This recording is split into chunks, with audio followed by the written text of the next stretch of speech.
The opinions expressed on this show do not necessarily reflect those of the Barbers Chat Network, our great partners at H&B Media, or any of our media peers. We're just five idiots who love sports and love to talk shit. If you're offended easily, then this show isn't for you. And for those who aren't offended easily, sit back, relax, and enjoy the show. Remember, it's only entertainment. Ladies and gentlemen, man, welcome to a very special edition of this show. I'm not gonna hold you, man. This is holiday edition. We are live here in Brooklyn, New York, man. This your guy Scott. You know, follow me on Instagram and Twitter at BarberChatScott. Follow the Barbers Chat Network at BarbersChatNet. Also, H&B Media TV, which this show is on at H&B Media TV on Twitter and at H&B Media on Instagram. Man, I got my player partner here, man. Got my man Alain Patron, man. He is a man of many titles, author. Sometimes he can be seen making the new Queen's Child project in his James St. Patrick, man. He does a lot of things, man. This is my guy. Wanted him to host this episode with me, hold it down as the rest of the crew couldn't be here. But you will hear from the rest of the crew today.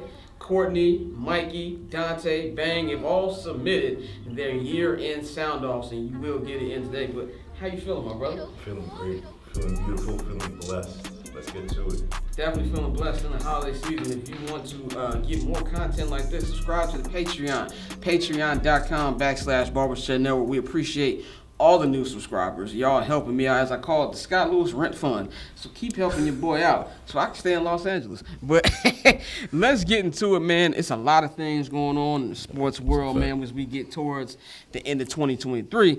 But let's talk about rivalries, man. As you know, you are a diehard Ohio State fan. I am. My brother Flows, if y'all watch 7 Night at the Hallis, a diehard Ohio State fan. 3 years in a row losing to Michigan, man. What do you feel about that, number one? Because I kind of feel like the tide has shifted in the balance of power with this rivalry. The tide has shifted. The tide is gone. And I have to apologize to your brother for calling him 38 times during the game. But, yeah, I mean, the tide has shifted so much that Ryan Day's on the hot seat for it. Yeah. Because you cannot continuously lose that game. Lose to Valparaiso State or whoever the fuck else, you know what I mean? Yeah, that shit happens, right? That shit happens. Yeah. To continuously lose to Michigan, especially this year when they're under scrutiny the way they're under scrutiny, they put their dick on the table when it comes down to it. They gave you a fuck you. They're under investigation, as we know, about, cheating, basically doing their own kind of Spygate and all that shit. Yeah. So to lose to that team under those situations without Harbaugh on the sideline. Even worse. That's even worse. Yeah, no, and I threw out my leftovers. I was done. This is, I kind of think, when you look at it like this, I think a lot of people, as somebody like me who really only started really paying attention to college football this year, mainly because I do this great show and I want to be as informed as I can. Right. And also, I feel like I was missing out on the craziness of college football. And also, my team, as you see, the Chicago Bears, who I unfortunately not only root for, I cover. That we're actually doing this on bye week, so I don't have to worry about them this week. But I wanted to figure out, who are some of the guys who are going to be in the draft. So one thing I've noticed is with this rivalry, even if somebody paying attention from afar, this is kind of like the Duke Carolina of college football. And so something that kind of stood out to me is rivalries in sports. Well, I feel like we grew up in times where there was more of a rivalry. Of course, you're a diehard Yankee fan. Sure. Yankees, Red Sox. I remember saw those classic battles, 03, 04, Don't Pedro. talk about that. Pedro Stop. fighting Don Zimmer. There's been different things like that. Do you think, even if we look at something with the NBA in-season tournament, do you think that's going to be something that can build up rivalries? And is there a chance in just sports in general for rivalries to make a comeback despite so much roster movement with free agency and trades and all that? Because, yes, the short answer is yes. The long answer is because the fans dictate the rivalry more than the actual players, right? Definitely. So the movement can happen no matter what. It's the jerseys that we root for. It's the right? So, I'll tell you a true story. The only time I've ever gotten into a fight at a sporting event is with Boston fans. Mm-hmm. Both times. It was the Celtics fans, and then when I was in Fenway.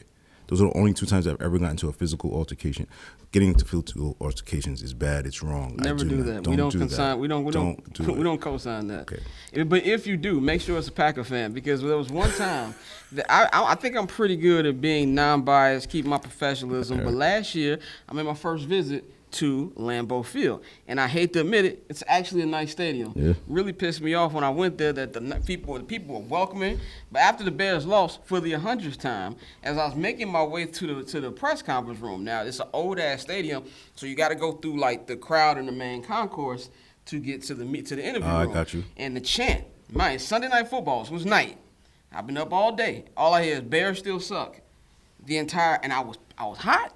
I almost cussed some grandmamas out, and I was like, stay positive. So if you're going to knock any fans out, make sure they're Green Bay fans. We talking about rivalry means between the fans. Right. It doesn't matter that the Bears haven't beat this team in 5 years, period. It doesn't matter that we haven't beat them in Lambeau Field in almost a decade, but we're all circling that Week 18 game. No matter, both teams aren't good this year. Right. But if you're the Bears, you want that win. You want to end the season with beating this team without Aaron Rodgers. We may both be bad, but we still, for the first time, we have the better quarterback. So like you're saying, those rivalries mean something. And I believe what we're seeing from the in-season tournament is I think you're going to slowly start to see even rivalries we haven't seen before become rivalries. Yeah, the in-season tournament, listen, when it first came out, we all wanted Silver's head, right, for it. Yeah.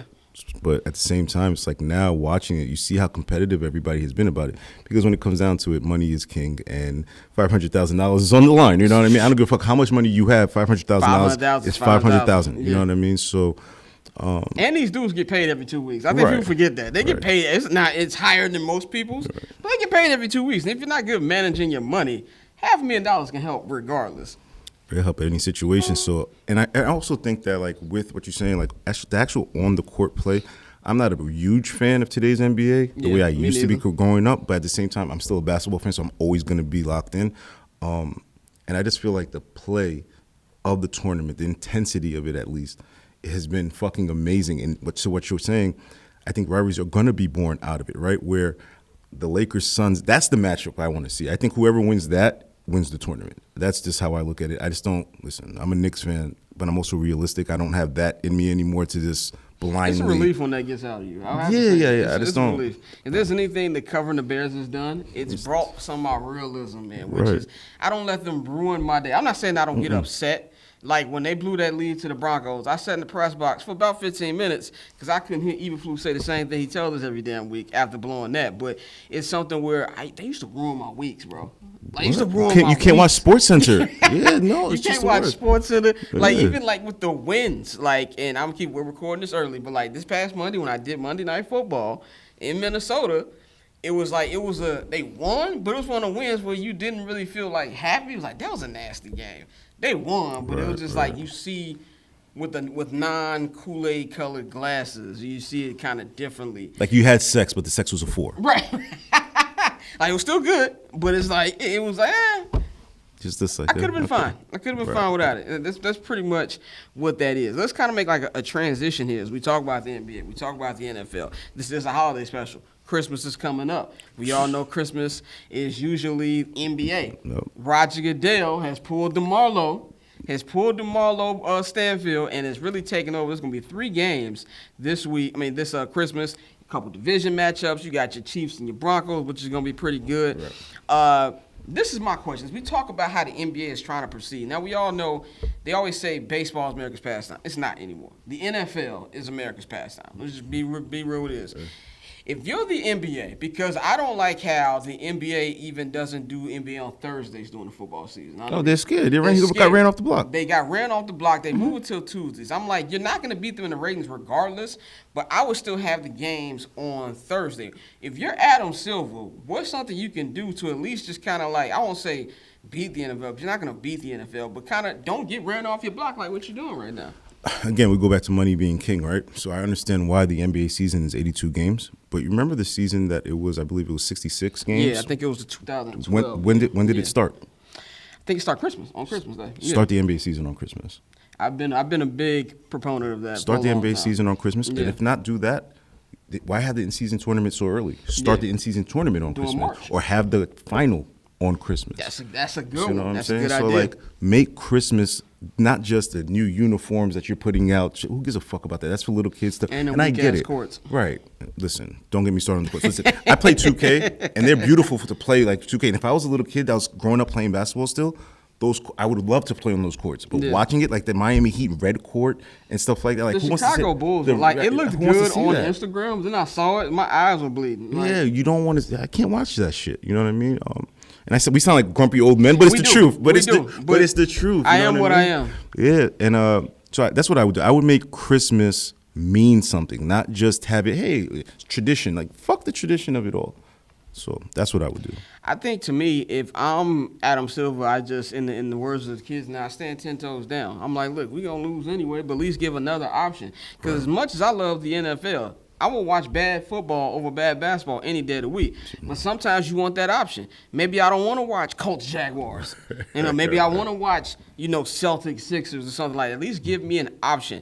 And I feel like even if it's not the games, if it's inside the NBA, I'm going to watch just for Chuck and Shaq and Kenny just off that. So I feel like they need to go back to that. Yeah, like they're not. I'm glad they haven't moved anything from Christmas. If anything, as a sports fan, that just makes it even better for me because now I got 6 to 7 games to watch, and I can yield my relatives while drunk watching these games. So I think it's a win-win. But as you're seeing what Roger Goodell is doing, if you look at the difference between the commissioners, Roger Goodell is not a good. I won't say he's not a good. I don't know the guy, but he kind of like, to me, he knows what he's doing, but he doubles down on what he's doing. I think Adam Silver wants us to think that he's just this great guy.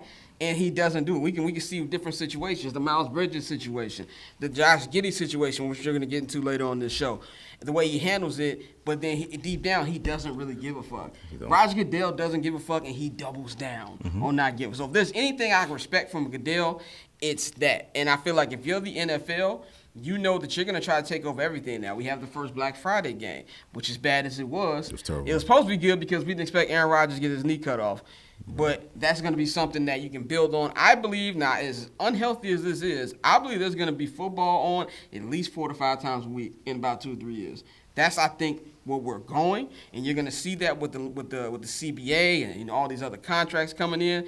If that's the way it's going to be playing. If you're the NBA, is last part on this topic, what's there something that you can do to kind of combat that? I do think that the in-season tournament is a good start. Is there anything else you think the NBA should be able to do to kind of like at least just be on the same standing as NFL? When I was a kid, and you should remember this too, on an NBC, like right after the Fresh Prince of Bel-Air or something like that, they used to like debut music videos and stuff like that, right? And I remember, I think it was MC Hammer had one of his videos debut after that, and it was called Pray. And I think that's what, that's what the NBA needs to do. They need to pray just to make it today. That's what they need. They need that video to debut, re-debut. That's all they can do. Roger Goodell is Omar walking down the block with a long shotgun. It's over, right? And I say that knowing, listen, the NBA is still going to have whatever their numbers are going to be, right? But the NFL is a different type of monster. Yeah. Where you had, think about this for a second, and I'm not even trying to be funny when I say this. People protested and boycotted the NFL, right? And Colin Kaepernick, we're not going to watch it anymore, God damn it. Super Bowl. Most watched viewed Super Bowl ever. Yeah, I'm glad you said that, too, because when I used to work at a certain studio, that I'm not going to shout out right now, but a certain movie studio, and I remember when the Colin Kaepernick thing first happened, and there was a coworker of mine, and he was like, "You watch the Super Bowl? You don't support Cal? I support Cal, but I'm not gonna lie, I'm gonna watch it." And I'm like, and I feel like if you're, as long as you're me, you had a conversation about this too. You were honest about it. Like I'm honest about it. Like there's really nothing that can happen for me to stop watching football. Like if I'm being 100% real, Roger Goodell can look me in my eye, call me a nigga, and I'm gonna look the other way, and I'm gonna keep watching. It just is what it is, and I'm just gonna be straight up with that. That's how it is. But some people, if you're gonna boycott, I respect it. But some people didn't keep up with the boycott. You know what I'm saying? Some was like, oh, well, I'm boycotting now. But when the Super Bowl comes, you want to go to these parties, you want to do this, that, and the third, and you're still watching. If you're Roger Goodell, you're like, I got you. Right. I'm going to put the little racism, we hate racism in the end zone. Those messages be fucking fun. We're going to put it on the helmet. Man. And I mean, the NBA followed suit. You remember in the bubble? Oh, Black Lives Matter. My favorite one was Reggie Jackson, which is the niggerest name of all time, right? Very black name. And then he had Liberation. So his name was Liberation Jackson. Liberation Jackson. And then Luka hit a 3 on him. And then These White Men Are Dangerous from Pocahontas. That's exactly what happened. That's exactly when Luka hit that thing, man. But that's all we got for this particular topic, man. Let's holler at our people right now with I'm Not Gonna Hold You True with they sound offs. What's up, y'all? It's your boy Dante, and here we are wrapping things up for the year, and this is my final sound off for 2023. Talked a lot of shit this year, made a lot of statements, but I think one thing I could really stand on as we head into 2024 is I'm done with the Chicago White Sox and the Chicago Bulls. Jerry Reinsdorf has done enough. He's shown me who he is. He's let it be known that winning is not really a priority for him. Those teams are still making money, so that's all he cares about. And that's cool. That's fine. That's what you want to do. You own the team. But as for me, we now live in a time where we have more access than ever to all the sports we want. So the last thing I'm going to do is sit here and waste my time, my energy, and my money on a team that is not committed to winning. It just makes no sense. Feel how you want to feel, say what you want to say. But for those who agree, as we've told you time and time again, hey, it's your money, it's your time. Do what's best for you. I know what's best for me, and that's damn sure not watching the Chicago White Sox or the Chicago Bulls. So I'm done. Like we told y'all, man, heading into spring training, we will have a official announcement on the teams we are rocking with, because we are no longer fucking with the White Sox. So do me a favor, send me a video, whoever your favorite team is. Let me know what team should I rock with this season for Major League Baseball. Basketball, it don't matter. But we're going to focus on baseball. But as for me, like I said, it's been fun. Shout out to all the White Sox fans I've met. I'll continue to rock with you, of course. But I just can't root for that squad no more, so I'm done. Y'all be easy. Merry Christmas. Happy New Year. Like I said, we got a lot of great content coming in 2024. But this is how we going to end 2023. Jerry Reinsdorf, you're not getting my time or my money no more, big dog. Y'all be easy. So Aaron Rodgers, man. Aaron Rodgers, I don't use the word hate a lot, but I hate this man. Now, as a Bears fan, and I got a lot of homies who are Nets, not Nets, but Jets fans. You're a Jets fan. My man Mike is a Jets fan. You know why I'm a Jets fan? Why are you a Jets fan? I was in Green Acres Mall when I was about 8-9 years old. Okay. And Anthony Mason from the Knicks. Shout out to R.I.P. Mace. Jamaica, Queens. And Rodney Hampton, number 27, That's running back for the New York Giants, were in Green Acres Mall. I remember I just sprinted to both of them. Anthony Mason was cool as fuck. Mason your face. I just, And Rodney Hampton basically told me to go fuck myself. I was like 8-9 years old, right? And like that shit broke me. He said, nigga, I'm rooting for the Jets. Yeah, no, so I went home.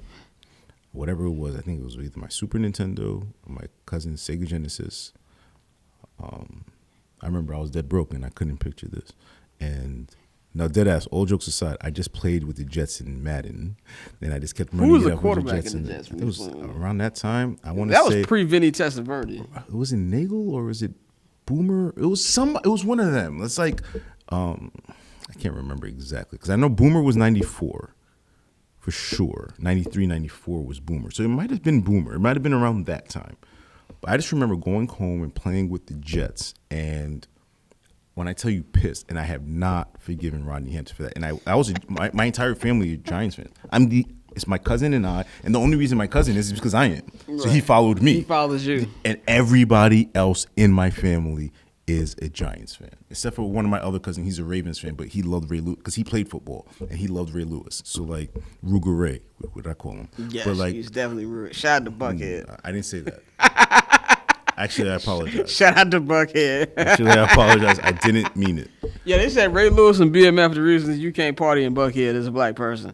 I didn't say that, but I said that. I know nothing about it. I know nothing about it. And the way I look at it is this, man. Aaron Rodgers, man, as a Bears fan, I hate this man. There's two people in sports that I legitimately hate.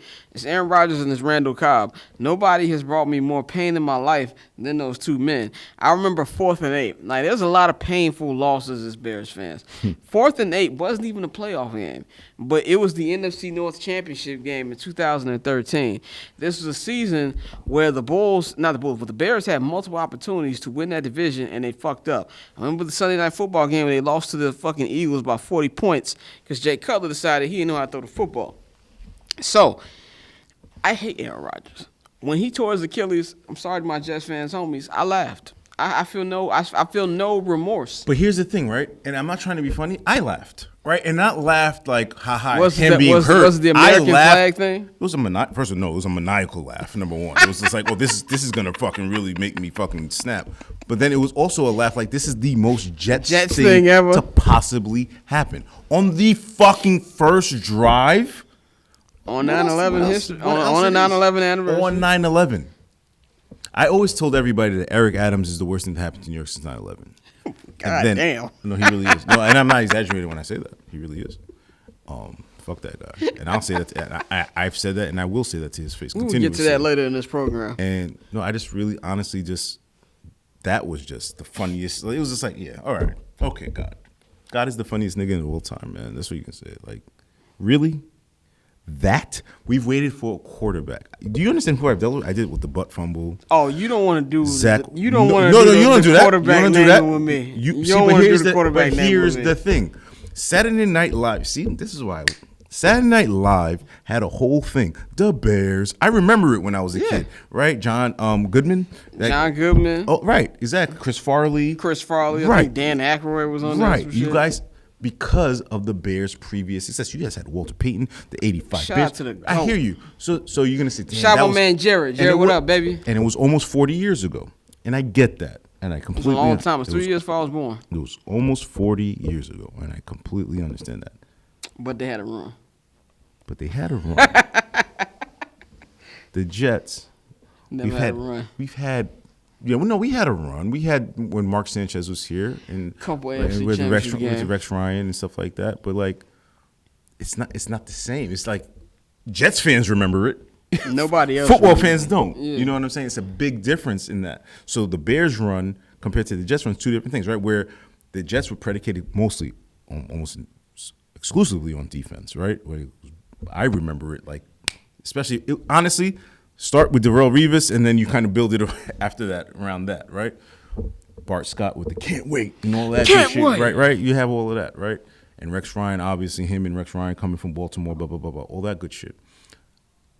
But the Jets, bro, it's just like, if you think that the Knicks, and the Knicks are, inept or whatever you want to call it, the Jets is comedy. Because every time you just know the worst possible thing is going to happen. See, like last year, the Knicks were competitive and we lost a competitive series. We lost, right?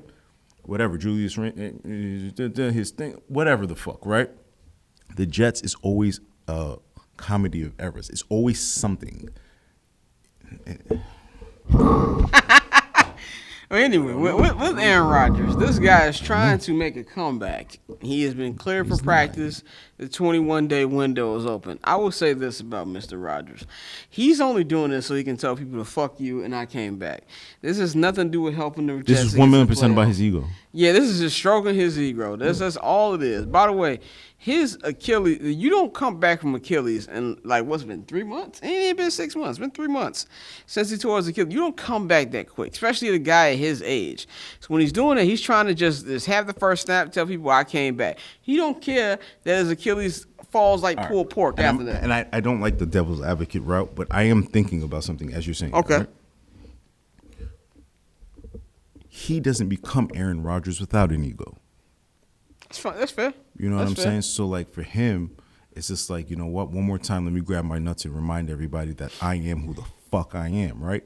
And I can relate and feel that. I feel that completely. But at the same time, for somebody that's so, you can take this thing and you can do this thing and you can do this and you don't need the vaccine. And you don't. For a guy that talks like that, right? And it's kind of more listen to your body. Bro, listen to us. You're gonna die. They're going to kill you. What Pat Beverly said? Licking lineman, my chops. Yeah, the first defensive lineman that come around that they edge are gonna is gonna kill you. But you said Samoa. You watch wrestling ever? Yeah. Joe is gonna kill you like that. They're chanting it right now, bro. You don't get one of them Roman Reigns niggas come around the corner and then they'll fuck your shit up. Listen, the Samoans are coming. Yeah, and then your shit just gonna be done. Like, and as a perennial Aaron Rodgers hater, I don't care. I hope he come back. And I hope they take him out the first place. Remember Madden back in the day, and they used to have like the the ambulance come on the field. Oh, that's old school Madden, yeah. That's what's going to happen. It's not going to be a stretcher. The whole ambulance is coming. They're going to bring out the DeMar Hamlin joint. By the way, it's nasty what they doing with that shit. Shout out to Dante. Every single time somebody gets hurt on the field. Yeah, they paying DeMar Hamlin. Like, yeah, let's see what he got to think about it. They got his number on the ambulance. He's not even active on Sundays. The fact that he's standing and breathing, and it is amazing. But they better not give him comeback play of the year. Oh. Cause I see that play coming a mile away. NFL, you better not do that shit. That's nasty. Don't do that shit with us whatsoever, man. Halle Berry, when I seen Halle Berry on Fifth Avenue. You saw he just randomly dropped that Halle Berry. No, I said I seen her. I didn't say Halle Berry called me on FaceTime. I said I saw her on Fifth Avenue. I didn't say I know her. So I just happened to be on Fifth Avenue one day and I seen her. And it was just like, first of all, I was looking around like, does not everybody see Halle Berry right This is fucking Halle Berry right here. She was the most beautiful. Like Beyonce wanted to take pictures for Jay-Z of his favorite places in Brooklyn. And she wanted some photographers from New York to come with her. I was one of the 4 photographers that went with her. Shit. So I rode the B train with her. You rode the B train with Beyonce? I have a picture of that's Beyonce New York history, with bro.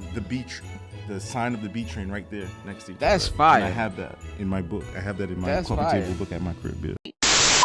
Let's talk about Christmas, man. Christmas is about to be going on in a couple days, man. Top 5 Christmas traditions in Black household. Which way you want to go? You want to go 1 through 5, or you want to go 5 through 1? Let's go 5 through 1. Let's go 5 through 1. You can do the. I got the number 1. Okay. Just let me take care of number 1. I think with number 5, we got to talk about the spades tournament that we have. Okay. I don't know how to play spades.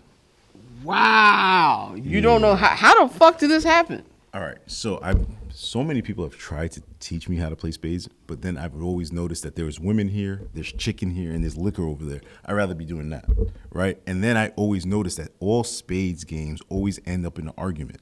That's not for me. I mean, it's not for me either, but I know how to play. There's too many women I'm not here. good at it, but I know how to play. There's too much liquor here. There's too much chicken here. I'm good. I don't need to be at a function. For what? Macho Man, calm down. Like, I don't need that. There's broads here. I didn't call them broads. Excuse me. There's women there. All right, you know what? It's 2023. I can still say that. 2024, you're not allowed to say broads. So we're still in the broads area. You can still say broads. You can say broads. Even though these broads might be your family, but that's still besides the point. Broads are broads. It's a broad word. Broads are broads. It's a broad word. Yeah. I look at it like this, man. I'm not the best spades player, but I know how to play it. And the thing about black people, when people who don't know how to play spades and they ask you to play spades, they don't want to teach you, which I feel like is counterproductive because like they're trying to learn. Right. And you don't know how to play fucking spades? Get the fuck out of here. And it's just like this whole little thing.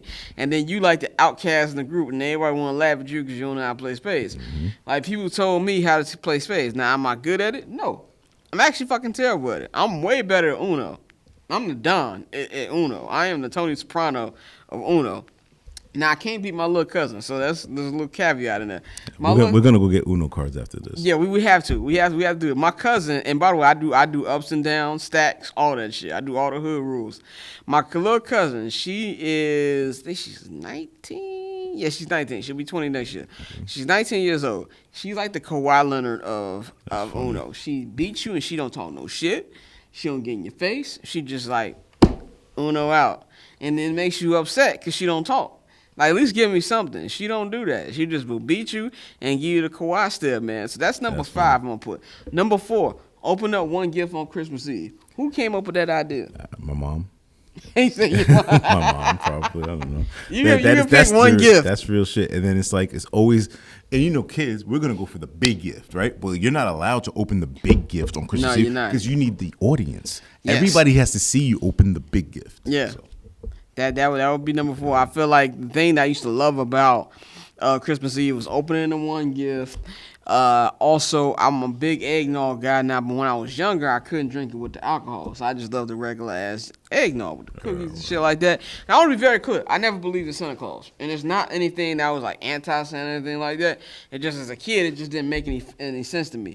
When I was a little kid, we lived in an apartment. So I was like, how did he get in here? How the fuck is he getting in here? Mm-hmm. And then one night, I went to the bathroom and I caught my father putting gifts under the fucking tree. And that just confirmed every theory I had at the moment. But I let him have it. I keep putting them cookies out there, knowing that nigga was eating them. And I was like, whatever, I'm gonna let him have it. Should have put dad at the bottom. Yeah, should have put dad. Enjoy your fucking cookies, nigga. Like, that's why I should have. My brother believed that for a hot minute. I didn't. So that's why I feel like Christmas Eve was fun. We would watch movies, we would do things like that, and then prepare you for the big day. And we've always had a brunch on Christmas. We've been having brunch since like 1990. As far as I can remember, I was 2 in 1990. That's how long I remember having this brunch. And every time it would sound like First Take up in there, even before First Take. It'd be yelling and things like that. So that's why I'm going to go with number 4. Which we think would be number 3, like as far as like black traditions on Christmas. Watching the NBA basketball. Yes. That's got to be it. No matter what. And I know that's like a for everybody thing, but like for us, like that's just like a must. Like, okay, we got through the bullshit for the da-da-da. All right, it's time for basketball. Like, that's just what it's always been for us, right? So, like, for me, personally, I go to the games on Christmas. Every Christmas. Every Christmas you go to the Knicks game. That's my thing. So, I'm going to the game, right? And who they play this year? The Bucks. The Bucks. Oh, that's going to be a good one. Giannis at the Garden? Yeah. No. Why you say Giannis at the Garden instead of Jalen Brunson at the Garden? You see, this is the problem.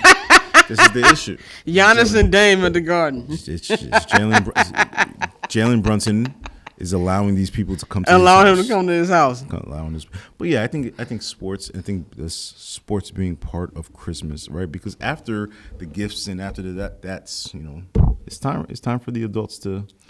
I used to love when my mama used to tell me get out of grown folks' business. Now I'm in grown folks' business, and I'm like, let's talk about that though. Yeah. That promotion is so crazy, right? It really is. Where you go from I have to stay out of this, you're at the kids' table, and then you go to the team, and then now it's.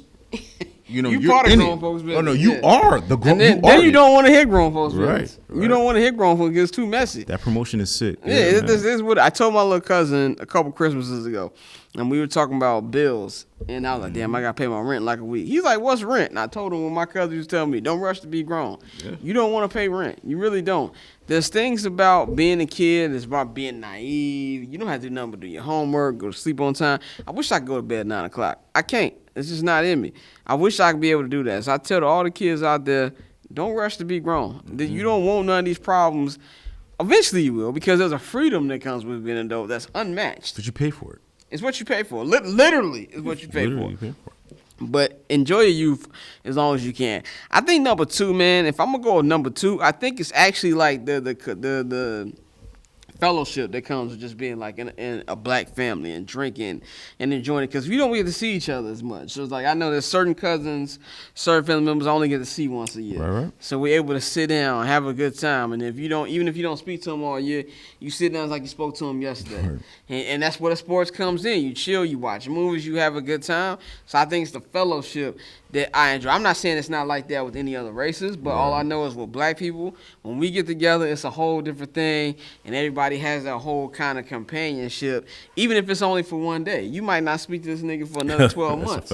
But for that day, everybody is fucking with each other, there's love, and it kind of reminds me of parts of the movie Soul Food before they was fighting because Faith fucked somebody else. Family? Yeah. That's why I would still be number 2, man, like the companionship. So number 1 to me, this is gonna come out sounding fucking crazy. So I'm telling you now, I don't mean it that way. Have batteries. Have batteries. Have fucking batteries, and then the scramble for batteries for the toys. That's always been a thing. Oh yeah, that's this thing. Because you're buying people toys, and you need, again, please relax yourselves. You have to buy the D batteries, and then you have to like go get batteries for different toys and stuff like that. What the fuck is a C battery? Like I don't know what a C battery is. You know, AA, AAA, and that's it. Those are the batteries you know, right? So it's like the scramble for batteries on Christmas is always that's a tradition to me at least. It's like always looking for that. So now what I do is I keep batteries in my backpack. So. Batteries, and that's number 1 to me. Batteries is number 1. Shout out to all the batteries out there, man. We definitely need those. Shout out to the batteries. The batteries cannot accept your shout out. They can't wait. Shout out to the batteries. Shout out to the batteries. Yo, this is J.R. Bang, host of Some Dude and the First Black Champ, and I be kicking it with y'all on I Ain't Gonna Hold Y'all. And we do the sound offs, and my last sound off for 2023 is I'm just praying that my Bears get it together, fam. I'm praying. Just looking back at the year, and we see them fluky wins by the Denver Broncos and the Detroit Lions. If we win those games, we're in the playoff hunt. It's funny that, I saw ESPN talk about the teams in the playoff hunt, and they had our 4-8 ass right there still too. I do think that the Bears could win the 3 of the last 4 games of the year. Shit, they could sneak that Cleveland game in too, which means if they do that, they're not firing Flus, and they definitely have a conversation around our man Justin Fields. But why we got to be in this situation? Like, why do we have to continue to be in this situation where we might have to start over? We got to figure it out, this and that. No, man, get the shit together, Kevin Warren. Bunk Warren, get it together. You figure it out, and then you make sure everybody follow your lead. But right now, this is Huff, and I'm tired of being Huff. The Bears win, the NFL wins. So help the NFL win, fam. Bear down. Let's talk about 2023, going into 2024. What's like a moment, whether it's something you experienced or just like in general, that kind of stood out to you? Well, 2 things. One, I couldn't walk this year at a certain point. Right, yeah, exactly. That, right? Yeah. So getting back up and starting walking again, that was fucking amazing. So that, thank God for that. Shout out to God Shout out to God, man. Yeah. Realest nigga ever. So that, and then I just think for 2023, if I'm thinking sports as well, I just want to say the emergence of Jalen Brunson, right? For me, I just look at him He's like a star. He's a superstar. Yeah. Right? He's a superstar. And because he did it here, he wanted to be here. The pressure was on him to be here. And he delivered. And he didn't. Listen, we went against the Cavs in that first round. Darius Garland, all-star.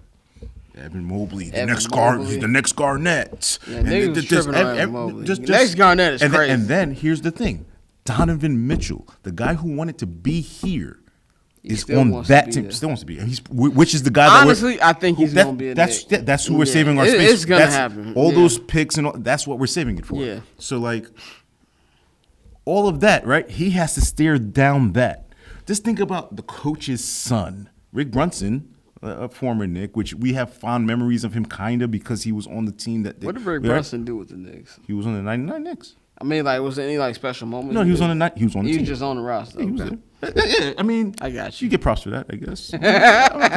So then, so you just think about that, right? Just think about how I'm big on, and no bullshit, I'm just big on guys grabbing their nuts and like saying, yeah, you know what? This is who I am. Bro, What's he be up? stepping up in big time moments. This is what I'm saying, right? Yeah. So it's just like, in the Garden, you don't get guys, right? The whole thing used to be nobody wants to come to the Garden because people are too scared of the moment, which is why one of the reasons I love Carmelo Anthony till I fucking die. Shout out to right? Melo, like I might name my kid Carmelo. Like that's how much I love that guy. Melo's one of my favorite players. He got a podcast with Mero coming out. Yeah, he does. Yeah, shout out to Melo. Just think about Jalen Brunson just coming here and in the playoffs. Remember what he did to Donovan Mitchell and the Utah Jazz last? He dismantled that team.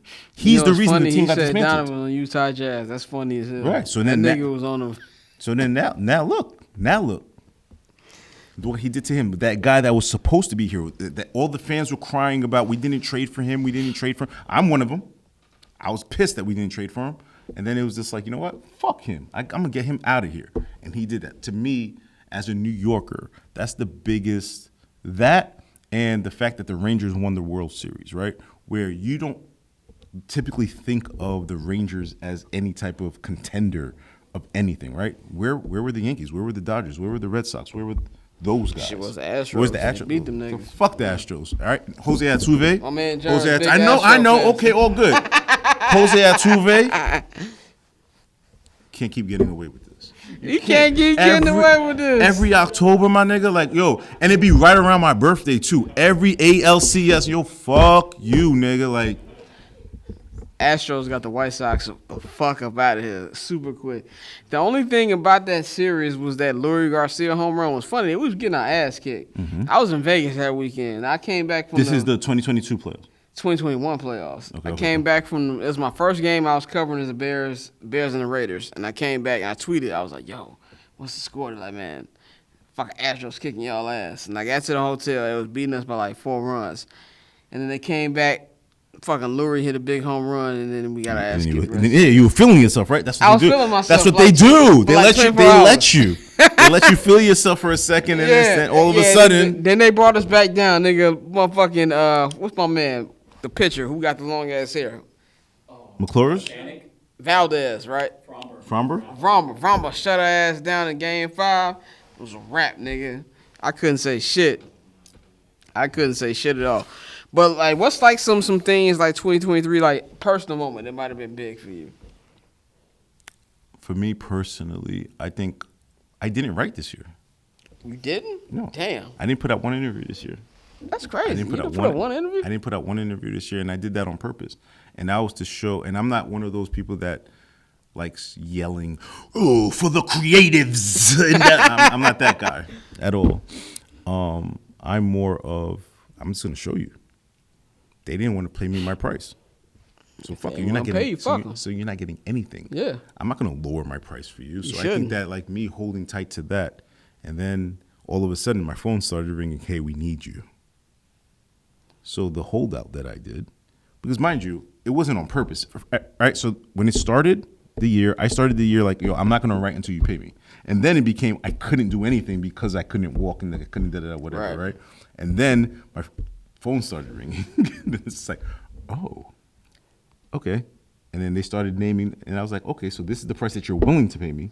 That means I'm worth that. It means I'm worth more than that, damn near. And I'm not gonna take it until I get the price and the number that you shouldn't. And I haven't, and I will not write for anybody until you get the price you until want. I get the price that I want. It's just not gonna happen.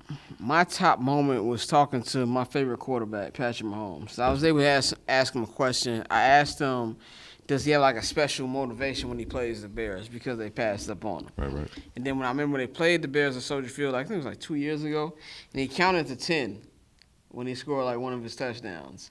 And it thrown his around. A lot of people don't remember that the Bears actually, Ryan Pace told, which is crazy now that you think about it, Ryan Pace told him, we're going to draft you. And then, and really in his hair, he said, if Mr. Trubisky wasn't there, we're going to take. The fact that this motherfucker said, if Mr. Trubisky isn't there, we're going to take Patrick Mahomes. I didn't know who the fuck Mr. Trubisky was the day we drafted him. My man, I'm not going to say his name, but one of my mans works for ESPN 1000, Chicago. He told me, like, yo. Yeah, that's going to be hard to figure out. I mean, there's a lot of people at ESPN Chicago. There's a lot of people. He don't work there no more, but there's a lot of people at ESPN Chicago. And then you're gonna tell the rest of the resume? All right, go ahead, man. He was like, yo, these motherfuckers taking Mr. Trubisky. And I was like, who the fuck is Mr. Trubisky? I was like, I wanted Freaky Sean. Now, I didn't know Freaky Sean was what he is now. Mm-hmm. But I was like, I wanted Freaky Sean. And so when they drafted him, now for anybody who lives in Los Angeles, I was walking up Cadillac Avenue, and I walked down La Cienega, and I walked as far as I possibly could before my phone died, because I was just irate. I couldn't believe they drafted him. So after that, and they tell Pat that, yo, we not going to draft. We gonna draft you if you're available, and you take Mr. Trubisky over him. So I asked him. He's like, yeah, I have a little motivation when I play them. Like, I want to beat them to let them know what they're missing out on. So he answered that question for me. But after that, I was able to talk to him just one-on-one. No, cameras around. I was like, yo, I'm a big fan. Like, I know I'm not supposed to say this because I'm media, but he's my favorite quarterback. He was cool as hell. He chopped up with me for about 2-3 minutes. Thank you, Scott. I appreciate it so much. He talked like fucking Squidward. But like, he a cool dude. So that was like my number one moment of 2023. Also, getting to interview Taylor Rooks. She's a cool person, super cool. Like, she's way cooler than she probably needs to be. But like, she was cool. She showed me love. And not only did she do the interview, like when I met her finally, it was all love. So I fuck with Taylor, fuck with Patrick Mahomes. Those are my two favorite moments 2023. What are you looking forward to in 2024? Putting out my next book. You got a name for it? I cannot disclose that information on air. Okay. Yes, but I do have a name for it.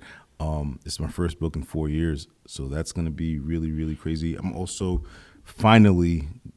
third quarter of next year, going to open up the community center that I've been working and killing myself. The Queen's Child Project.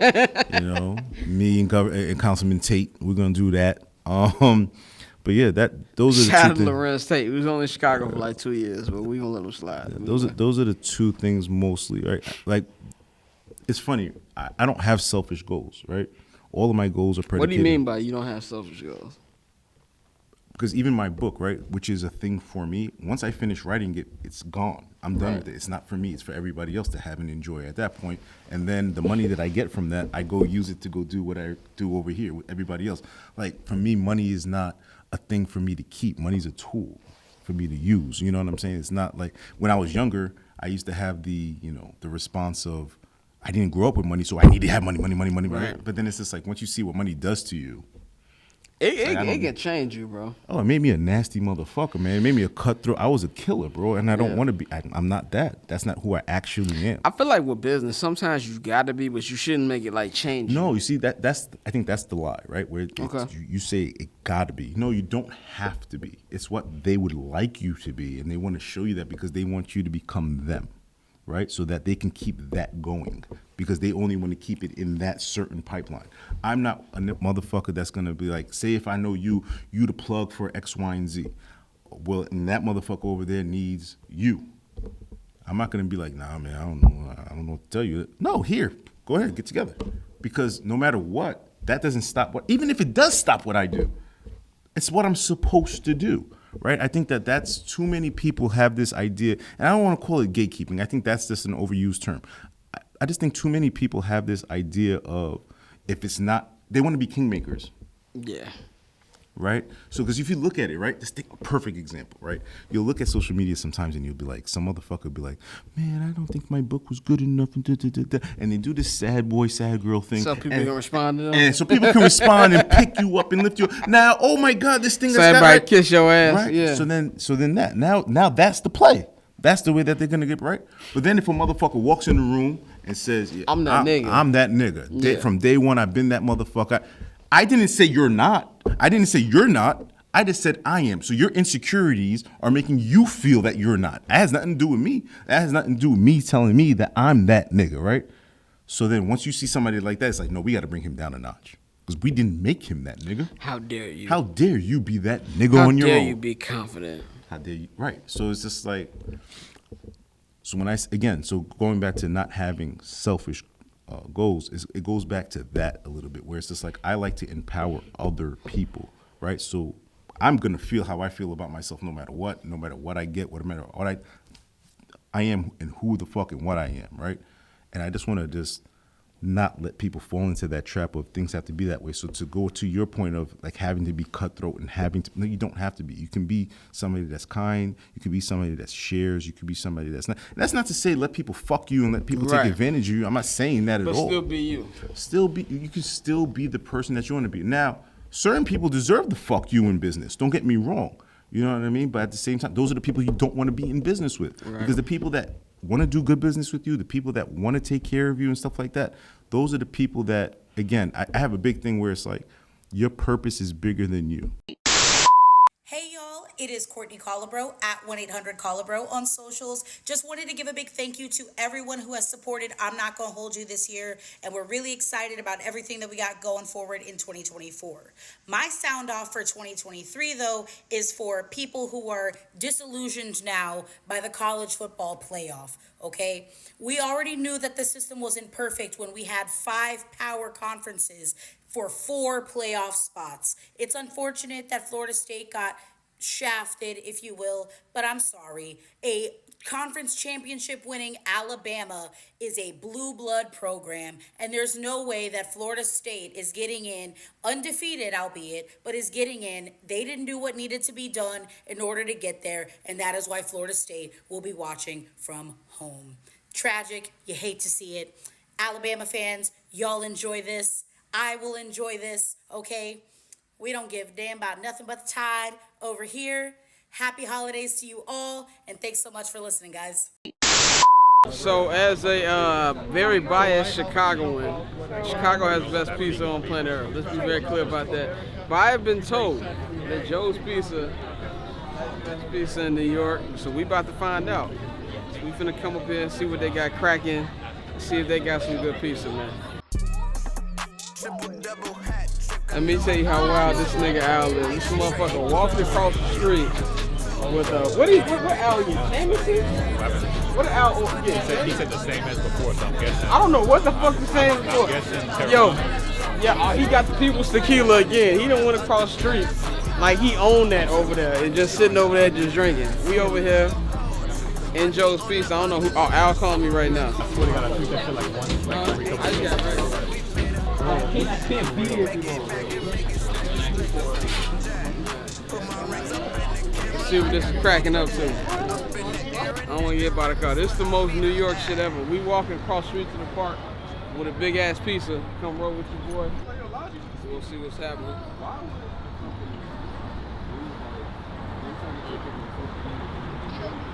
That's some good shit. I ain't gonna lie. That's some good shit. That's between New York. Shout out to Joe's Pizza. We in Manhattan. We in Manhattan. Carmine Street. Carmine Street. Across the street from West Fork. Pull up. You out here. Best pizza in New York. Two niggas up there.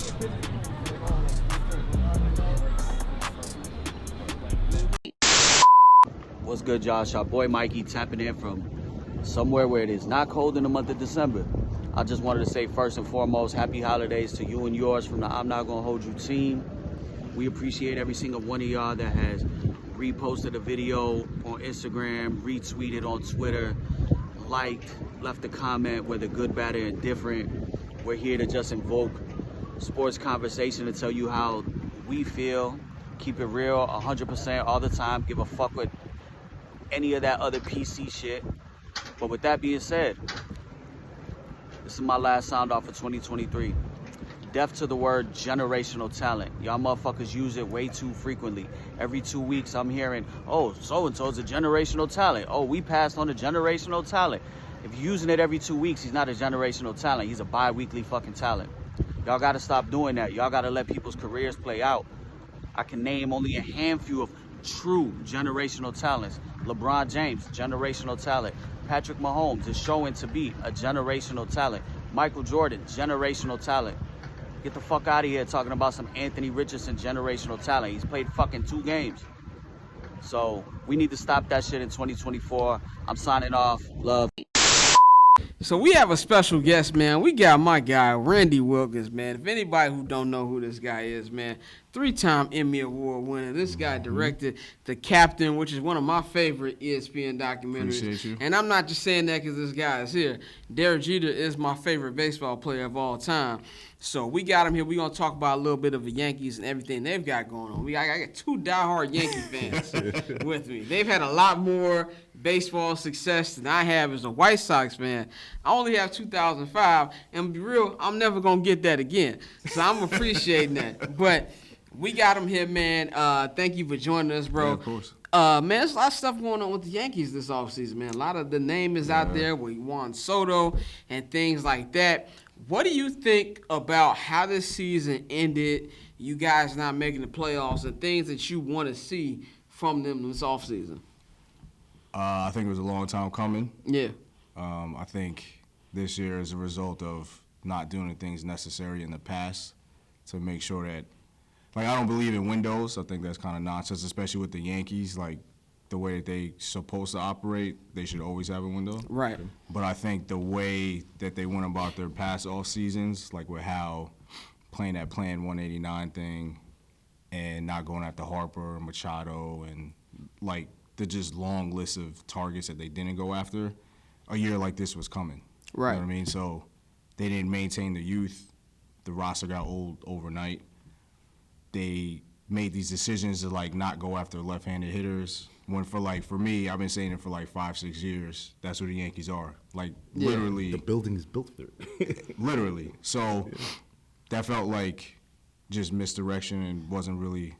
It felt like their identity started to like move away from who they really are. You know, it became like a much larger issue than it should have been.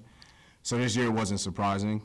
I think they realize that now. Like, there's so many like Yankees fans that like just carry like straight up angst towards them now. Exactly. That, you know, they hear it. I know that they hear it. Right. So I think they have to respond now. I think they're going to be aggressive. It's just going to come back down to the same thing as how going to spend the money. Like, people criticize Cashman, I get it, but, like, the larger issue is the guy at the top. Like, he doesn't want to spend. Hal Steinbrenner. Yeah, he doesn't want to, like, spend the big bucks. Like, can I take you back to a moment that you mentioned? Yeah. You said skipping over Bryce, right? But we got Stanton instead of Bryce, and is that because that the Marlins ended up paying the ticket for him, or is it because, oh, okay, well, this is what we're giving you guys, just accept it and just keep it moving? I think they could have had both. That should have been the plan. Right. Like, I know a lot of people try to say that Stanton, like, blocks X player from coming.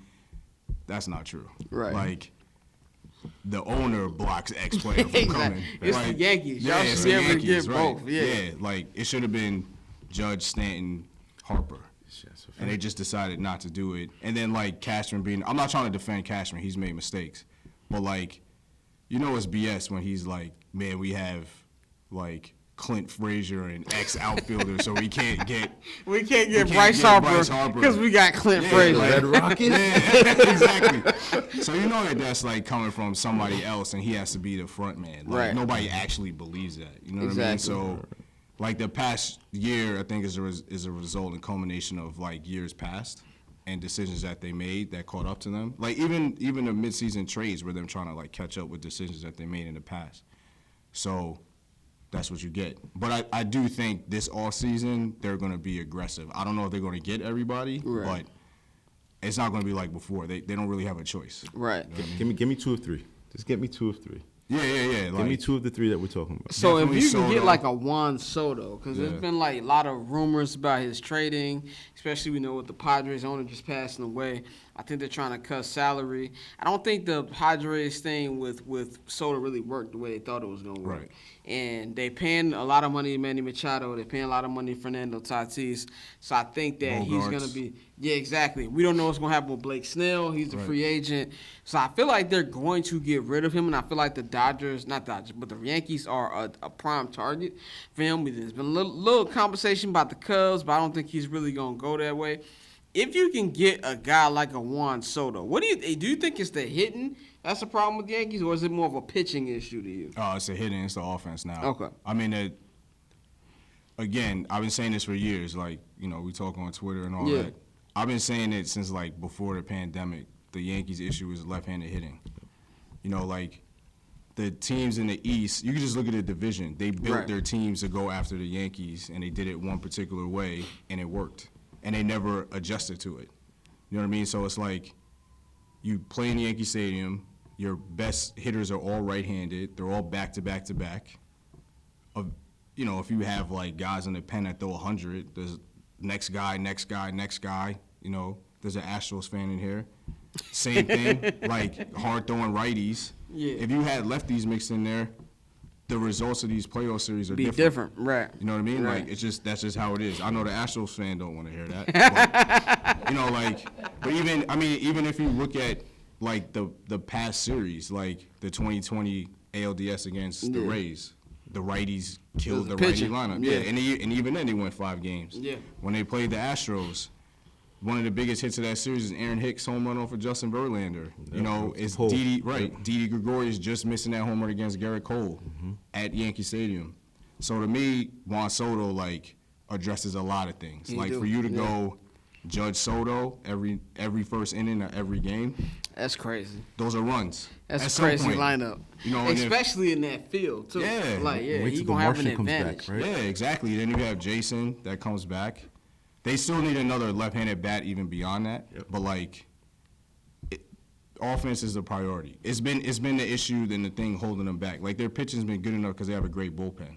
So if you go 4 or 5 innings, 5, 6 innings with the starter, you go to that bullpen, you're not going to score a lot. Right. Are you okay with trading Gleyber? Nah, hell no. He's one of the best. You got to keep trading. So what I keep saying is that they're going to trade. Or, you know, people can say whatever the fuck they want in the offseason, right? But, like, I keep saying trading Gleyber and getting a lefty. The dude that played for the Braves, the switch hitter, number 17, he played for the Braves. What's his last name? Jamiro. Oh, Candelario. Candelario. Yeah, he's a free agent now. Right. He's a free agent so now. I see that we'll trade Glaber for pitching, and then we'll sign this guy for 3 years, $33 million. Nah, I'm good on that.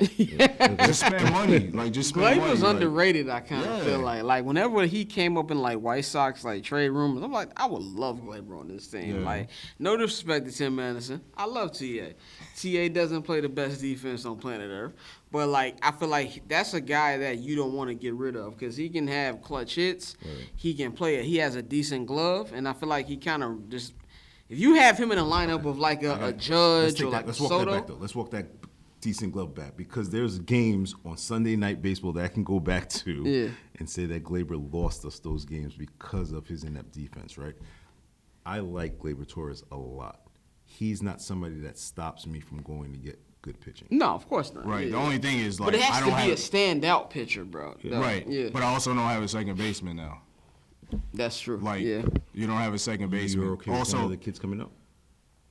yeah, but I know what Glaber is. Right. And the thing with Glaber is he plays good enough defense. I think the issue with Glaber was, like, his focus. Okay. You know what I mean? Like, he'll just make these, like, boneheaded plays that you, like, why are you, what game are you a part of? He got a little that the rest of hobby us are not? bias in him. Yeah. Like, so to me, it's like his strikeout rate dropped, his walk rate went up, his power went up, not with the juice ball. Like, it just feels like he's an improving player, and he's, like, 26. So those are the guys that the Yankees, to me, need to, like, keep moving forward. Gotcha. But it's like, we're in the offseason, just spend money. Gotcha. You know what I mean? Like, trade for And someone that's the and thing, just too, because the Yankees are known for spending money. Like, Yeah. the fact that they've been I feel like closing the belt a little bit has been kind of weird for Let me as ask an you something. outsider. Does that not? I feel like that's a false thing, right? I think we did it one time. Well, like 09? Right. We did it once. Well, they did it twice. Did a couple times. 'Cause Y'all remember they got Beltran and McCann. You got and, Beltran. like, You got but Roger that was Clemens that Ellsbury. one Those year. Ellsbury But deal, that, like, okay, they but killed here's the us. thing. The Ellsbury deal, which, by the way, fuck out of here with that, right? Fuck out of here with that shit. 'Cause I remember the day nasty. that that was Robinson Cano's money, right? 100%. And I just remember the way I felt that day when Robinson Cano left. I felt like I got shot in the stomach. Like, that shit hurt me so much. Yeah, I mean, hey, he didn't do nothing to we Seattle, share a birthday. Yeah. Right? That's my guy, man. Are you kidding me? Nah, that was bad. Yeah, that was bad. So That was bad. So them signing, right? So I feel like the only times that they've ever really spent money, like gone off their way, was the Pavano, which, I mean, that's one of the worst ever. And then obviously 09, and then Giambi, which Giambi actually. But that was like George, though. Okay. That wasn't even Hal. Right. I mean, I feel like Hal spends when he wants to spend. I was It's about just to ask, like, what's the he biggest has, problem he with has it. Hal? Yeah. I mean, He had no problem spending it on Cole, which was like a no-brainer. right, but that's what I'm saying. Like, he gets spent if he wants to, but Hal is like, Hal's a, I'm like blanking Trying to on find the word. the best way to. He's like pragmatic. right. You know what I mean? Like, to him, like, this is the thing for me. The Steinbrenners, their biggest, like, business asset is the Yankees. 100%, It's yeah. not like Cohen, where it's like, I'm a billionaire, I got whether other I'm shit. here or not. Cohen, Billions is based on Cohen. Basically, He's right, Bobby right, Axelrod. right. Yeah. Right. So it's Yeah. like, I think that means a lot to Hal just in terms of, like, the financial business side of it. And I think he's more pragmatic in terms of, like, how I'm going to make sure that this like works for the family and all that stuff. So I think he's just naturally more hesitant.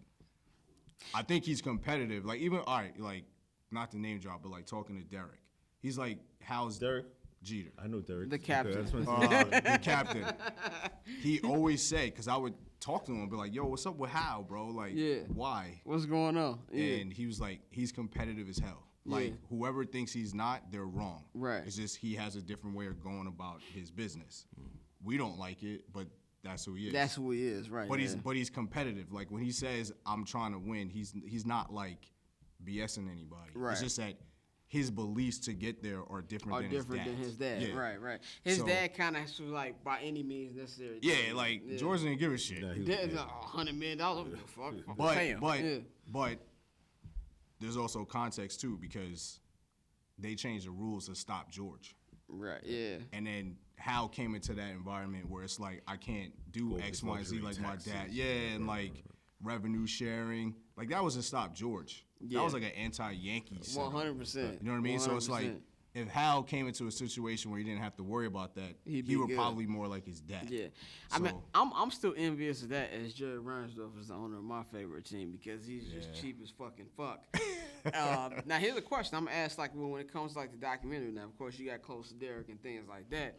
Now, as a diehard Yankee fan, I'm pretty sure I asked you this before on when you came on my show before. But like, what was something that you didn't really like know about like how the Yankees run? From spending time with Derek, talking to him, that kind of stood out to you?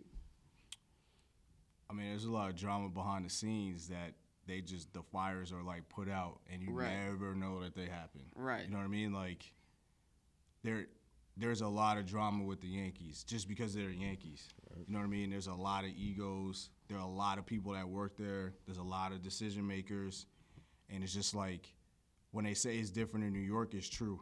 Right. And it's not even just like the city and the fans, but it's like the organization. They just have to deal with much more than everybody else. 100%. Like the White Sox don't have to deal with half the shit that the Yankees have to deal with on a day-to-day basis. You know what I mean? Exactly. And it's like navigating all of that and like managing it is like a job unto itself. You know what I mean? And it's like even like going back to Cashman, there's like fires he's putting out every day that like other teams just don't have to deal with.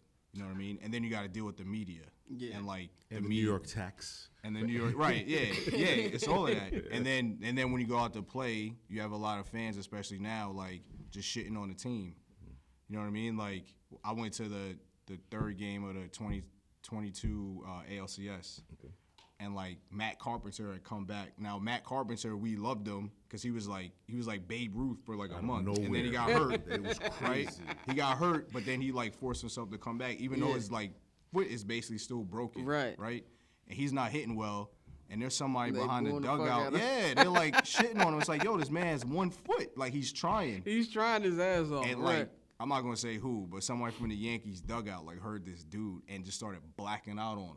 You know what I mean? So it's like I know other teams got to deal with that, but like you in the ALCS, I have an idea who that was. It's kind of like we was talking about this earlier. It's kind of like being a Dallas Cowboy, being a Los Angeles Laker. It's a different thing. Like I know I'm a diehard White Sox fan, but I know it's not like the Cubs. Right. Like if the Cubs do get Ohtani, it's gonna be the biggest star we've seen since Jordan. Right. In the city, and it's gonna be like he's gonna be like bigger than Sammy. Yeah. Yeah. Ohtani's like another level. planet, bro. No, I'm asking. Genuinely and asking. Look, Sammy was I'm a White Sox fan. Right. I loved Sammy. I remember summer of '98. That's what I'm thinking. Like it was yesterday, bro. Like Sammy is that guy, and I wish that the Ricketts would embrace Sammy. Like I don't like how they like, oh, he did steroids. Like I hate how they doing this shit. Like I don't like how Major League Baseball does that. In general, like y'all made money off this shit. It's the reason I care. Right, exactly. Right. Like I remember summer '98 like it was yesterday. Like the Bulls won their 6th championship, and there was Sammy versus McGuire. All right, so whenever Mace came back, with that bullshit welcome back joint. The welcome back, they had a listening party at Daddy's house, which by the way, red flag. So, completely red flag. So then I'm in there taking pictures. I'm the only photographer in the fucking building. So I'm taking it out. Rich Dollars, who ended up being on VH1, all those fucking shows. Yeah. He's like, he fucks with me. He sees how I move. He worked for Bad Boy? He worked for Bad Boy. Okay. He was the nigga that used to bring Bad Boy records to the club. Okay, that makes sense. So I'm in there. He's just like, yo, wants to holler at you, blah, blah, blah. So it was Tony Dofat. If you know anything about Tony Dofat, he's part of, the producing team, blah, blah, blah, Hitman and all that shit. So he's Haitian. I'm Haitian. You Haitian. I had that connection. If you know about it, that's how we roll. Like it's some just same ways Italians move, same ways that like yo, if you're Haitian, you with me. So he's seen how. So boom, he's like yo, anytime that you're around, you should come to the studio and da da da. So to me, as hungry as I am back then, that meant the next day. So the next day I pull up to the studio. This studio's on 44th between 8th and 9th. So I pull up to the studio the next day. I'm in there. I'm taking pictures. I'm doing footage. Da, da, da. This is early, right? So this is 04-ish. This is not a thing. It's the height. Yeah. Yeah. So Diddy pulls up. What the fuck is this nigga doing in here recording this shit? Blah, blah, da, da, da, da. Mind you, I'm 19, 20 years old. Like, this is, take that, man. Shiny suit. This is somebody that we all idolize. What the fuck am I supposed to say to him? Right. So Tony Dofat was just like, yeah, man, you got to go. Pack my shit up. I'm out. And you out. I'm not trying to fuck up my good, clean name that I got out here already. So he walks me downstairs in the elevator. He was just like, yo, man, I think it's best you come back another day. Again, I'm hungry. Another day means tomorrow. I pull up the next day. Everything I love. I pull up the next day. Doing the same shit. Diddy comes back and said no. Diddy said no. He said, get the fuck out of here. Didn't I tell you to leave? I grabbed my nuts. This is the biggest grab my nuts moment of one of them. Life? Nah, not one of them. One of them. But like, would you take no for an answer? Hell no. He looked at me. He was just like, "What'd you say?" I said, "Would you have taken no for an answer?" Now, I mean, asking him that question now. Now it's crazy. It's a crazy question. That's not. So I asked him that question, and he was just like, "All right, man, fuck it. He let you slide? You coming out with us tonight?" Oh shit. That was on Wednesday. I ended up going out with it. Because remember, all right, so the timeline. Monday was the listening party. Tuesday, Mace's album came out. Tuesday, I'm in the studio with them. Is this Harlem World or the second album? No, this is the fucking Welcome Back. Oh, Welcome Back. Okay. So then Wednesday was Show. If you know anything about New York nightlife, Wednesday Show nightclub in New York was the spot on a Wednesday. So I ended up going with them to the club on Wednesday. He gave me a fucking Vote or Die shirt, which was fucking crazy. Nuts. But here's the thing. So that nigga was voting for John Kerry. In the interest of right. In the interest of, honesty, it's not like I rode in the Bentley with the nigga. Like I was in the back of the Bad Boy Street Team van. You know what I mean? Yeah. But when I got into the club, you know what I mean? That's the first time I ever been in Show. That was like a thing that you just couldn't do. So I'm inside of Show. I promise you, I'm sitting there at Show. I'm like, damn, I gotta go to the bathroom. I go to the bathroom. This is the richest shit I've ever seen in my life still to this day. I'm 40 years old right now. I go into the bathroom. Everybody out. What? Everybody out the bathroom. Diddy has to pee. Everybody had to leave the bathroom just so this nigga could use the bathroom. I said, oh, I gotta get rich. I gotta get money. I need money. So then I'm sitting there, and then the way Show was constructed was different. This nigga had to pee. Just because he had to take a piss. He had to take a wee-wee. So then, boom. He had to take a wee-wee. So then we're sitting there. Show shit was almost like bleachers almost, kind of. I'm sitting there, I'm chilling, I'm sipping on my drink or whatever. Nigga, hey man, you want some of this? I'm like, nah, I don't smoke. Nigga, I turn around, it's Maxwell. Maxwell? Maxwell's my favorite singer of all time. I turn around, get the fuck out of here. Yes, I do want to smoke, actually. What's up, Maxwell? What's up, nigga? And me and Maxwell's mad niggerish. Which is funny as hell. He's a fucking nigga. Maxwell he's a nigga that could be sitting amazing. right here, right now, talking shit. Like, yo, you seen this girl's Instagram? Like, he'd be that. Maxwell's a nigga. So yeah, that's no bullshit that happened. We want to thank you for joining us, bro. I want to get to our final thing. Goofy Mog of the Year. Now, for anybody who spent any time in Chicago, from Chicago, Goofy is the most disrespectful term in the land. Now, I live in LA. I've been an LA resident for 10 years. I know weirdo is the #1 disrespect in Los Angeles. But in Chicago, if you get called a goofy, it's just, you might as well just pull up and fight. That's just really what it is. So we're going to do Goofy Mog of the Year. I'm going to go with mine #1. I thought long and hard about this, man. I'm going to go with Jerry Reinsdorf. And this is why I'm going to go with Jerry Reinsdorf. #1, you ruining both of my teams, dog. Like, I can deal with the Bears being bad. Actually, I really can't, but I'm accepting it. You ruining both of my teams. And I'm at the point right now where it's like, you need to sell both of these teams, bro. Because you got the White Sox as little brother as this team is. And they are. If I had to be 100% real, they're the least important team in the city. The Chicago Fire might be more important than the Chicago White Sox. If I'm being 100% honest about it. But there's a loyal fan base with the White Sox. If you're looking at arenas in the city, I think U.S. Cellular Field, Comiskey, whatever you want to call it, is the best stadium in the city. It has a great environment, great food, great entertainment, and these fans come and watch this terrible fucking product. You let a guy like Tim Anderson, who's a great player, he had a bad season, great player, let him walk for nothing. You don't even get a pick for him? Like, that's crazy. You over here, you hiring a guy, and Chris Getz, as your general manager, he's the one who brought up the players who didn't even do anything. He was head of the farm system, and you make him GM. And then you go out here and you talking about, oh, we could trade Luis Robert, the one superstar you have. You're willing to trade him. It's a problem. Then you look at the Chicago Bulls. Well, if you look at the Bulls, they're probably the third most important franchise in basketball right now. If you look at, of course, you got the Knicks, you got the Lakers. They're big guys. But if the Bulls hit the open market right now, I think they're going for at least 8 or 9 billion easily. They have a global market just off Michael Jordan, Scottie Pippen, Dennis Rodman, and the whole 6 championships they had. You're doing a disservice. There's diehard Bulls fans. I don't watch them motherfuckers because I love myself. But there's a lot of people out there who still watch the Bulls, and you're doing them a disservice. So I want Jerry Reinsdorf to just either sell these teams or just back out, because you're doing a disservice to this fan base that's loyal and they put in their time and their money to watch these teams. And I think it's disrespectful, man. There's a lot of people I could have went with, and I might actually put Jerry Reinsdorf in the Goofy Mug Hall of Fame, because this is not the first time I named him as my Goofy Mug. So I'm gonna go with Jerry Reinsdorf, man. Randy, do you have a Goofy Mug? I might go with Jerry Reinsdorf actually, because I'm co-signing, because I don't even watch the Bulls. Like I don't engage. One Bulls game this year. I watched one Bulls game this year, and I don't even think I watched that full game. They played the Pistons. They lost to the Pistons. The Pistons have 2 wins, by the way. So we'll put that out there. Pistons have 2 wins. They lost to them. Yeah. So let me ask you guys a question. What would be the fix? If you guys could get rid of Jerry Reinsdorf, or he dies or something, or the Reinsdorfs though. The Reinsdorfs. Yeah, because his son ain't no better. Michael ain't no better. Yeah. He gotta go. Yeah. You gotta trade Zach. I love DeMar though. I have no problem with DeMar. And DeMar to me is a cool guy. I fuck with DeMar. Zach gotta go. I'm sorry. Yeah. The 1-on-5 shit, he gotta go. Like I don't care where he goes. I don't even really care what I get. Zach LaVine gotta go. He's quitting on the team He's too. He's quitting on the team. And I hate to say that, but he quit. The problem I have with the Bulls is when Lonzo got hurt, they didn't pivot.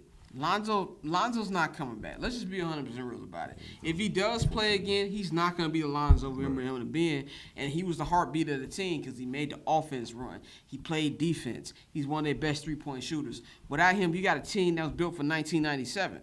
For any other team, signing Torrey Craig and Javon Carter is a great move. For the Bulls, it makes no fucking sense. You don't have a team of three-pointers. You playing Javon Carter like 10 minutes a game. He can shoot the three. Actually, you know what? That is my Goofy Mug. It's Arturas. Yes. Like get him out of here, bro. Get that man out and of here. And Mark Eversley, who be getting away with murder. You guys got him from Denver? Yeah, Arturas, yeah. I'm just gonna. We just want to make it. He fake drafted Jokic. We're gonna make it a Chicago Bulls like tandem, because dog. Like your point about them not doing anything just reminded me that like he's done nothing. In the United Center. What the fuck are we doing, man? It's 2024. Put cup holders in the United Center, dog. What's going on? Yeah, they need to go. They're like worse than Garpax. Because at least Garpax, Garpax drafted well. Right. They drafted Jimmy Butler. And Derek. Drafted Derrick Rose. Drafted Taj Gibson. Right. Joakim Noah. Motherfucking Dalen Terry. He's a lovable. Terry, he's a lovable. What does he do? Yeah. Like, and honestly. who's the other guy? Who's the guy they drafted this year? I don't even know. I don't even know what his name. You got drafted Griffin? No, it's Julian Phillips. And it's like, who's Julian Phillips? You know what I mean? It's like walking down the street, I want to know who the fuck he is. I'm a Bulls fan, bro. They haven't done anything right since Lonzo got hurt. And the worst part is like they didn't do any, like they didn't pivot, and the man just kept saying we're just gonna keep it the way it is. To me, that's just like you being lazy. What's his word? Like, we gonna continuity. It's like they're come on, man. We got a tandem on that. Al, I know who you got, man. Mine is not sports, and you guys might not want to be in this picture while I do it. Mine is not sports. Mine is the purported mayor of New York. His name is Eric Adams. Cosign. Boo. Cosign. You have ruined New York City. You are the worst thing to happen to New York since 9/11. And I'm not exaggerating when I say that. I mean that from the bottom of my heart. I speak for all New Yorkers when I say that. On my birthday, which was about a month ago, I'm walking out of this spot on Steinway. This is a true story. You're not going to say the spot. I'm walking out of this spot on Steinway. On one side, and on the other side, Eric Adams is coming out. That was God saying happy birthday. I gave him every bar that I have ever had in my heart for any politician.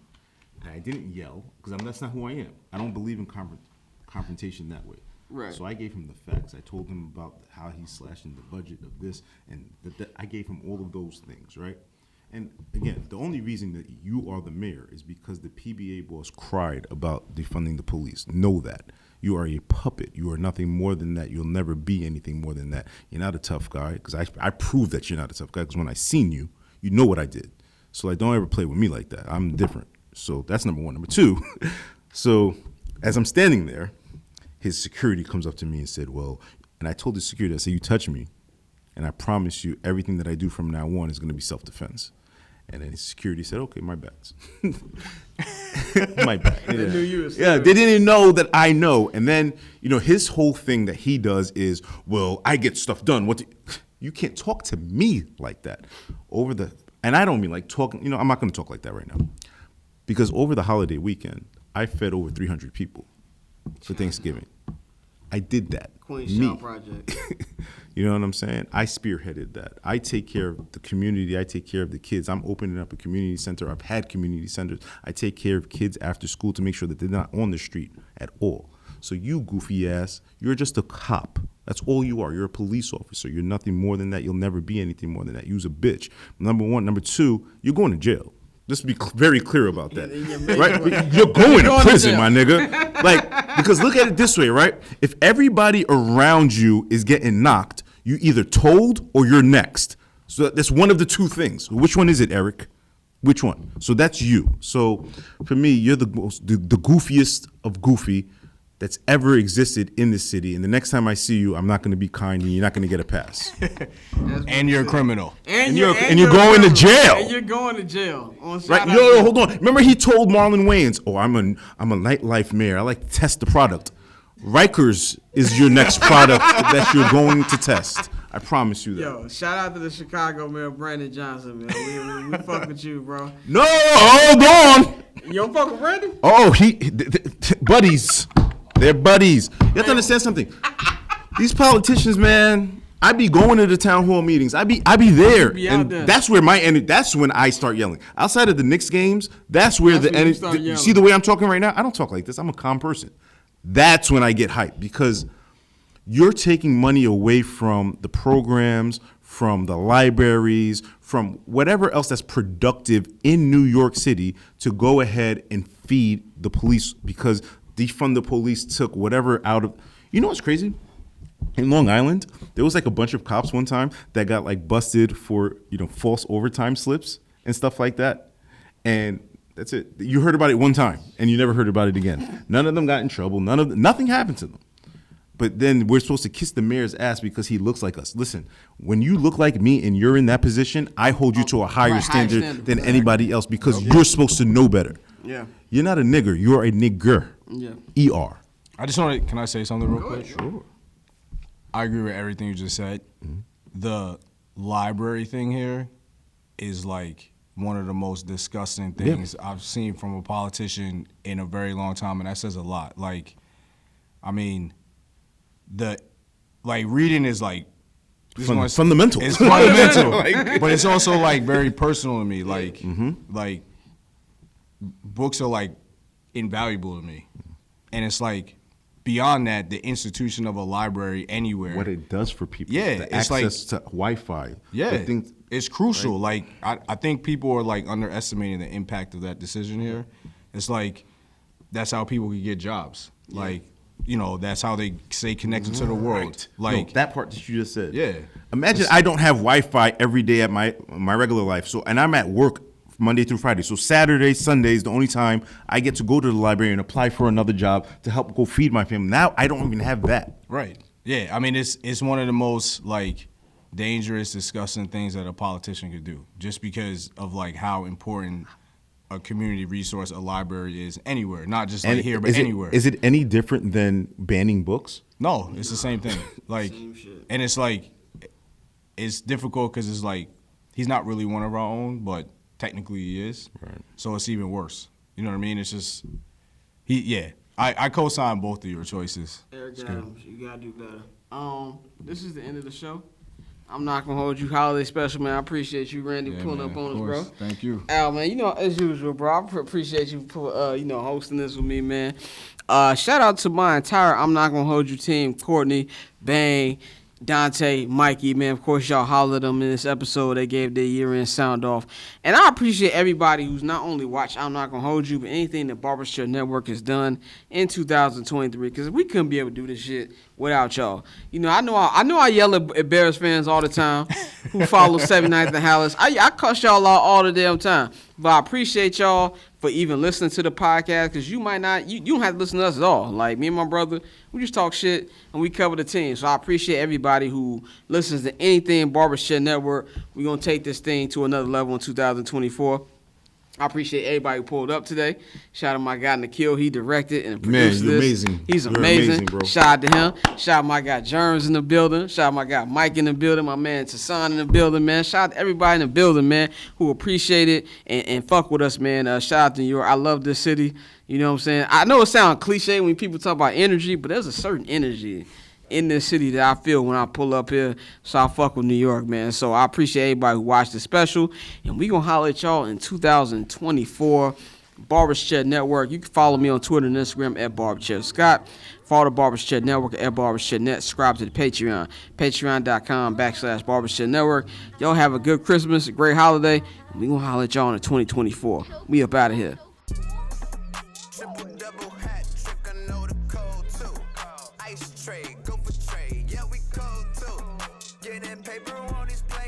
He's like, UC ain't got combos. And I went there for All-Star 2020. And I'm at the rookie sophomore. I'm like, these niggas ain't got combos. All that money Jordan made them use. Oh, they got no combos. And how's that just not fundamentally, how we not The how we install third floor seats? of United Center is the project. They still got Robin's 96 Hanes ads up there, bro. It's nasty. It's lights out. It don't make no damn sense. I've never been, bro. Yeah, I never been to a Bulls game. You don't want to see that. I think it's the floor that you want to see. The boards, the Bulls floor is logos nice and when you shit. see the jersey. Right, exactly. You hear the music. Yeah. Like, and honestly, like the first two floors, they changed it, so like it looks real up to date. Okay. They got a FanDuel room, and then if you want to bet, they got that. But the third floor looks like 1996. I promise you, it's just not good.